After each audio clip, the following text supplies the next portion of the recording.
Bismillahirrahmanirrahim. Assalamualaikum warahmatullahi wabarakatuh. Selamat datang mahasiswa Praktikum Manajemen Keuangan. Hari ini kita akan mempelajari estimasi aliran kas, yang di mana teman-teman sudah pernah mempelajarinya di manajemen keuangan ya. Tapi di sini kita tidak akan membahasnya secara teori banget. Teman-teman sudah paham harusnya. Jika bisa paham, silakan buka lagi materi tentang manajemen keuangan. Dan di sini saya akan menjelaskan hanya sebagai konsep dasarnya saja. Oke. Kenapa sih kita butuh melakukan estimasi aliran kas? Nah, salah satunya ini teman-teman. Pada konsep ini, cash flow atau aliran kas itu tergambarkan di sini. Dan ini akan relate dengan namanya NPV. Dan teman-teman pasti tahu NPV itu apa? Ya, itu adalah Net Present Value, di mana itu adalah salah satu metode untuk melakukan analisis kelayakan investasi atau analisis kelayakan proyek. Dan itu tujuan kita. Tujuan nanti di akhir. Itu kita menilai apakah kita itu melakukan proyek ini sudah layak atau belum, atau melakukan investasi ini sudah layak atau belum. Nah, selain kita membutuhkan cash flow, kemarin teman-teman sudah belajar yaitu cost of capital, di mana itu sebenarnya WACC. Nah, yang sekarang kita akan mencari cash flow. Oke. Nah, bagaimana cara kita mencari cash flow? Pertama, teman-teman harus melakukan identifikasi data apa saja sih yang dibutuhkan untuk cash flow. Lalu yang kedua, teman-teman proyeksikan income statement. Nah, income statement ini adalah salah satu dari 4 financial statement ya teman-teman. Dan ini harus teman-teman lakukan, yaitu teman-teman harus melakukan proyeksi income statement untuk dapat mencari cash flow. Karena kita kenapa melakukan proyeksi? Karena proyek ini kan belum berjalan, tapi akan dilakukan kan seperti itu teman-teman. Sehingga namanya proyeksi, bukan fix bukan tetap ya. Maksudnya bukan hasil penelitian, tapi proyeksi. Lalu ketika kita sudah melakukan proyeksi income statement di mana hasil akhirnya itu adalah earning after tax, maka dengan data itu teman-teman bisa menentukan free cash flow-nya. Nanti ada metodenya, ada caranya. Nah, ini adalah komponen income statement. Nah, teman-teman, saya nggak perlu menjelaskan terlalu detail ini apa, karena ini sudah sudah konsep umum, di mana income statement pasti ada net sales, ada biaya, ada pajak dan sebagainya. Oke. Dan ini adalah cara pembuatan net income. Sebenarnya untuk mendapatkan income ini teman-teman harus membutuhkan data net sales, biaya-biaya, sama ada tingkat pajak dan seterusnya. Dan ini sangat penting teman-teman. Oke, ini sangat penting untuk menentukan net income kita seperti apa. Oke. Nah, selanjutnya kita akan menghitung free cash flow. Oke.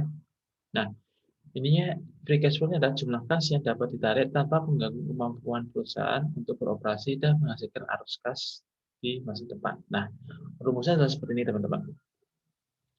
Teman-teman bisa melihat ya rumusnya ya. Nah, ini akan saya jelaskan satu-satu. Pertama adalah ini. No, ini adalah sebenarnya nama lainnya adalah NOPAT. Oke. Nama lainnya adalah NOPAT, atau teman-teman mesti familiar dengan istilah yaitu earning after tax. Oke. Itu keuntungan yang dihasilkan perusahaan jika tidak memiliki utang dan hanya memiliki aset operasinya saja. Karena kan kita dalam perhitungan di atas itu kan hanya membutuhkan aset operasinya saja, teman-teman. Penjualan kita berapa, terus biaya aset operasi kita berapa. Kan seperti itu. Hanya itu saja, teman-teman. Nah, lalu kalau depresiasi amortisasi teman-teman pasti sudah tahu lah, yaitu adalah biaya penyusutan barang dan jasa. Nah, sekarang adalah NOC atau Net Operating Working Capital. Itu adalah aset lancar operasi yang terdiri dari cash account receivable inventories dikurangi dengan kewajiban lancar operasi, account payable dan accrual. Maksudnya operasi ini gimana teman-teman? Maksudnya adalah operasi itu adalah benar-benar yang dihasilkan dari kegiatan kegiatan utama operasi. Contohnya adalah misalnya penjualan. Penjualan kan mengakibatkan cash account receivable sama inventory kan.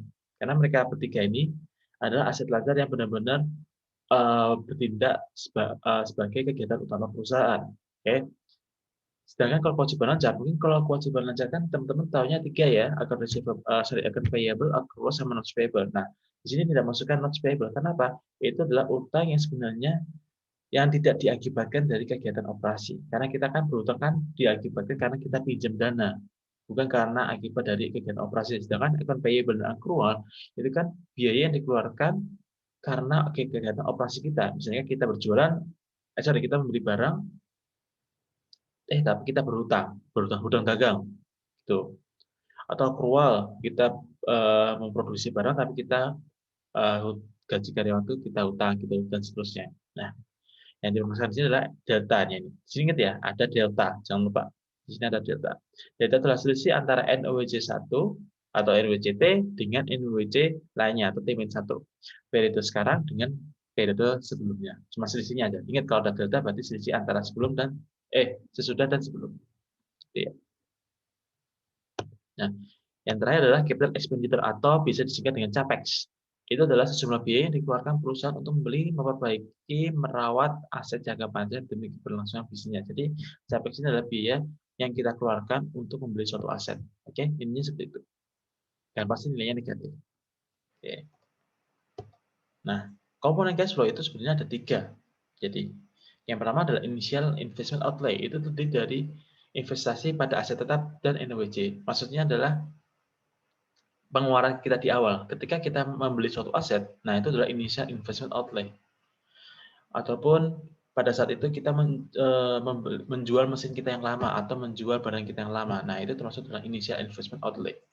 Lalu operating cash flow over the project life itu adalah cash flow yang kita dapatkan selama kita melakukan kegiatan operasional. Oke. Di mana NOPAT plus depresiasi ya atau EAT plus depresiasi ya. Jelas karena nggak ada kita di dalam operating itu kita tidak melakukan pembelian dan sebagainya karena operating kan dihasilkan dari proyek yang diproyek hasil dari proyeksi tadi.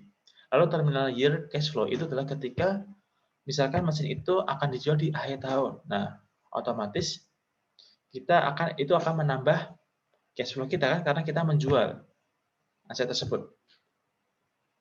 Kalau dari jual berarti tidak ada keterangan cash flow ya. Tapi kalau misalkan kita berencana menjual mesin atau mobil tersebut di akhir periode, di akhir periode proyeksi tersebut, maka itu akan menjadi nilai tambah bagi modal kerja kita. Gitu ya. Nah, sekarang kita akan bahas incremental cash flow. Jadi kan sebenarnya ada 4 ya. Nah, ini ada satu lagi yaitu incremental cash flow. Nah, intinya incremental cash flow itu adalah perbedaan antara arus kas yang dimiliki perusahaan jika mengimplementasikan proyek versus arus kas ketika menolak proyek. Maksudnya proyek itu dijalankan sama atau enggak proyek itu tidak dijalankan. Maksudnya seperti itu.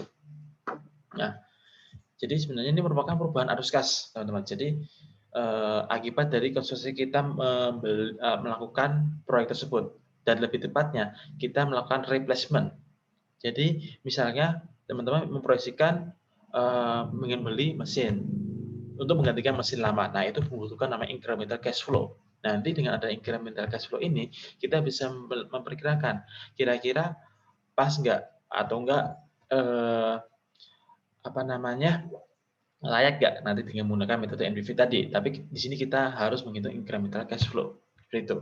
Jadi misalkan teman-teman sudah punya proyek, tapi proyek itu mau diganti mesin itu, misalnya proyek itu terhadap kendaraan ya. Nah, kendaraan yang lama itu mau diganti dengan kendaraan baru. Nah, itu teman-teman harus mencari namanya incremental cash flow. Tidak bisa mencari cash flow dari kendaraan baru aja. Gitu. Jadi harus dibandingkan. Dan membandingkannya dengan cara melakukan perhitungan incremental cash flow.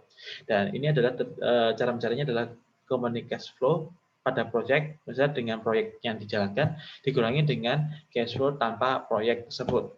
Oke. Nah, nanti akan saya kasih contoh gambarannya. Nah, contoh gambarannya seperti ini, teman-teman.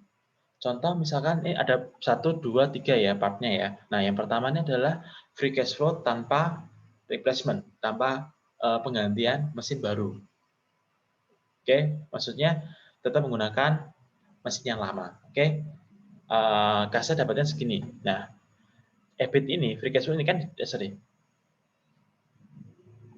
Oke, 940 ini kan didapat dari ini tambah ini kan, teman-teman. Nah, teman-teman, ini dapatnya dari sini.